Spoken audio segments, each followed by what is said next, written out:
In the northwestern corner of Africa, just above the wind-blown Sahara, we find the picturesque little empire of Morocco, stamping ground of the famous French Foreign Legion.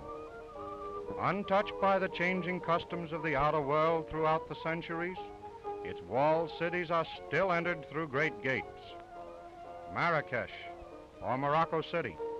The great square is filled with crowds of brightly clad Moors, buying and selling, or pausing to watch the antics of wandering street entertainers.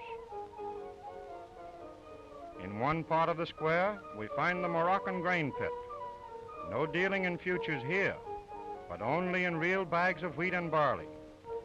Probably scenes like these took place in ancient Egypt, when Joseph bought up grain for the 7 lean years.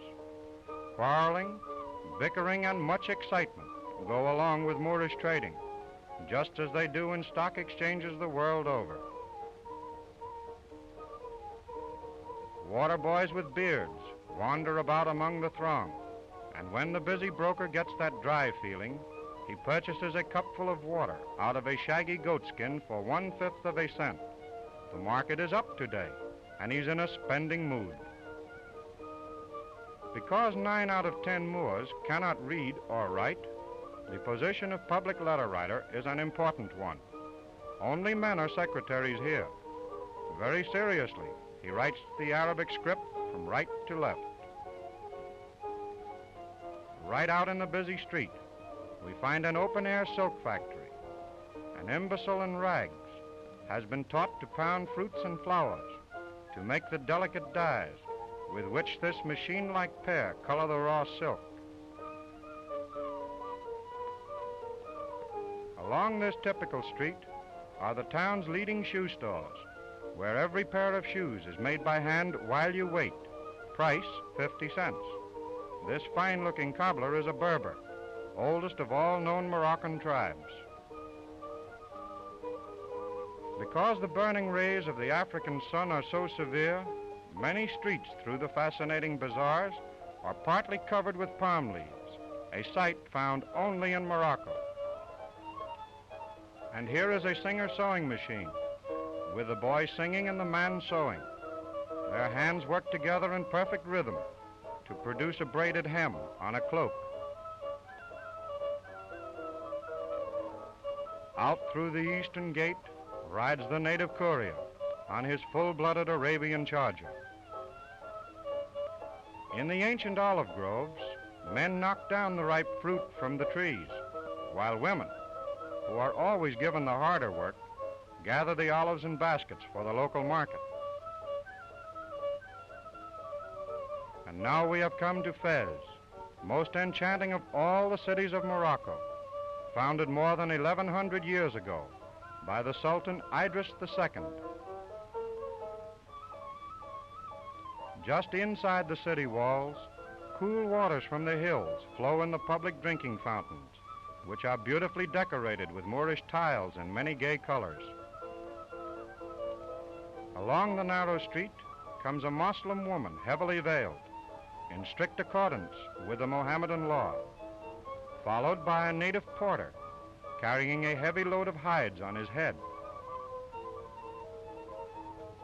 Working with speed and oriental thoroughness, this Arab worker fashions by hand wallets of Moroccan leather, famous throughout the world for beauty and durability. Because the Mohammedan religion prohibits the use of a strong drink, large quantities of tea are consumed, which is transported in straw-covered bales on the backs of mules. Away from the city, the wild and rugged country makes a perfect hiding place for Riffian bandits. Arriving in Meknes, imperial city of Morocco, we find a violent windstorm brewing. This ancient city attained its greatest importance under the rule of Sultan Ismail Moulay, proud father of 700 sons, 35 of whom were born in 1 month. Sacred mosques rise all about the city. Every courtyard contains a fountain for the ceremonial washing of feet, hands, and face before prayer 6 times a day, as prescribed by law for all good Muslims. Children smoke at an early age here, but Papa takes prompt action when they smoke too near the mosque. Moroccan school kids are made to memorize long passages from the Koran as they sit barefooted in a circle. And if they don't know their lesson, teacher's yardstick is turned into a foot rule.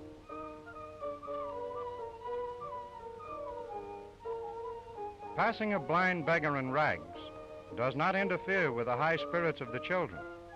The girls are all smiles. They are not permitted to go to school. Led down the street by the strains of Oriental music, we find a troupe of dancing girls from nearby Algeria.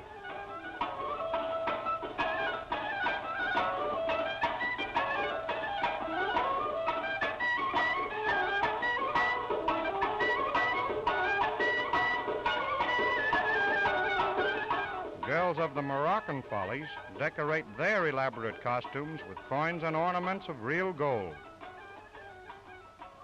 Close by is the picturesque wool market, like a scene lifted from the Old Testament.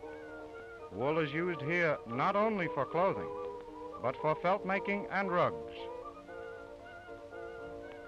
In making felt, the raw wool is beaten to take out the worst snarls, and is then rapidly combed and pulled into sections about a foot square by smiling olive-skinned Jewish women who wear the traditional shawl of their race. A mat of wool made up from the squares is next covered with soap suds, which are thoroughly rubbed in by a skilled native felt maker. Soon the slippery mess will become a brightly colored saddle blanket.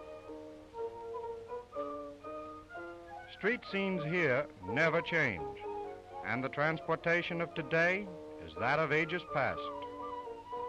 Rug making is a fine art in Morocco, and these dainty maids are experts. It takes 6 months to make a rug by tying bits of gaily colored wool to strings on a frame. Each rug has its own original design. No household is ever complete without at least 5 or 6 kids and assorted pets. After all our travels, we have finally discovered what becomes of second-hand circus tents.